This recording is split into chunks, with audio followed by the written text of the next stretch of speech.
അതെ, ഈ സോളോ യാത്രയിൽ ഇത്രയും നല്ല ഫോട്ടോസും വീഡിയോസും ഒക്കെ ആരെടുത്ത് തരുന്നത് എന്നുള്ളത് ഒരു കമൻറ്റ് ഞാൻ കണ്ടിട്ടുണ്ടായിരുന്നു. അപ്പോൾ ഞാൻ വിചാരിച്ചു അത് പല ആളുകൾക്കും ഉള്ളൊരു സംശയമായിരിക്കുന്നു. സോളോ ആയതുകൊണ്ട് തന്നെ ആരും കൂടെ ഇല്ല, നമുക്ക് ഫോട്ടോ എടുക്കാനായിട്ട് ഒരാളെ കൊണ്ടുപോകാൻ പറ്റില്ല. അപ്പം ഇത്തരം സാഹചര്യങ്ങളിൽ ഞാൻ ചെയ്യുന്നൊരു കാര്യം ഞാൻ പറയാം. ഇപ്പം നമ്മളെപ്പോലെ തന്നെ ടൂറിസ്റ്റുകളായിട്ട് വന്നിട്ടുള്ളവരുടെ അടുത്ത് നമ്മൾ ഫോൺ കൊടുക്കും, ഒരു ഫോട്ടോ എടുത്ത് തരുമോ അങ്ങനെ ചോദിക്കുക ചെയ്യും. വേറെ വഴിയില്ല. ഇപ്പോൾ സെൽഫി ഒക്കെ എടുത്തു കഴിഞ്ഞിട്ടുണ്ടെങ്കിൽ നമുക്കറിയാമല്ലോ, നമ്മളെപ്പോലെ ടൂറിസ്റ്റുകളാണ്, കുഴപ്പമില്ല, അവരുടെ അടുത്ത് നമ്മൾ ഫോൺ ഏൽപ്പിക്കുന്നത് സേഫാണ്. ഇപ്പം ഞാൻ ചില സമയത്ത് വണ്ടി വിളിച്ച് പോകുമ്പോൾ ആ ഡ്രൈവർ ഹെൽപ്പ് ചെയ്യാറുണ്ട്, അവരുടെ അടുത്ത് ഫോട്ടോയും വീഡിയോസും എടുത്ത് തരാൻ പറയാറുണ്ട്. ഇപ്പം പിന്നെ മധുരയിൽ സംബന്ധിച്ച് എന്താ പറയുക, പ്രതീക്ഷിക്കാത്ത നല്ല ഫോട്ടോസ് കിട്ടി എന്നുള്ളതാണ്. കാരണം കേരളത്തിൽ നിന്ന് വന്ന ക്യാമറാമാൻമാർ ഇവിടെ അവർ വെഡ്ഡിങ് ഷൂട്ടിന് വേണ്ടിയിട്ട് വന്നുള്ളതാണ്. അവർ കണ്ടുവയ്ക്കുന്ന മലയാളിയാണോ എന്ന് ചോദിച്ചു.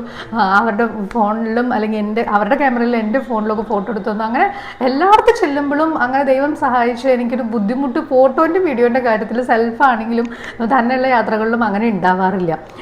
അപ്പം അതൊരു വലിയ അനുഗ്രഹമാണ്. നമ്മൾ മടി വിചാരിക്കാതെ സേഫായിട്ടുള്ളൊരു ഹാൻഡിൽ തന്നെ നമ്മളുടെ ഫോൺ കൊടുക്കുക എന്നുള്ളതാണ് ഞാൻ ചെയ്യുന്ന കാര്യം. അപ്പം സംശയം മാറിയല്ലോ.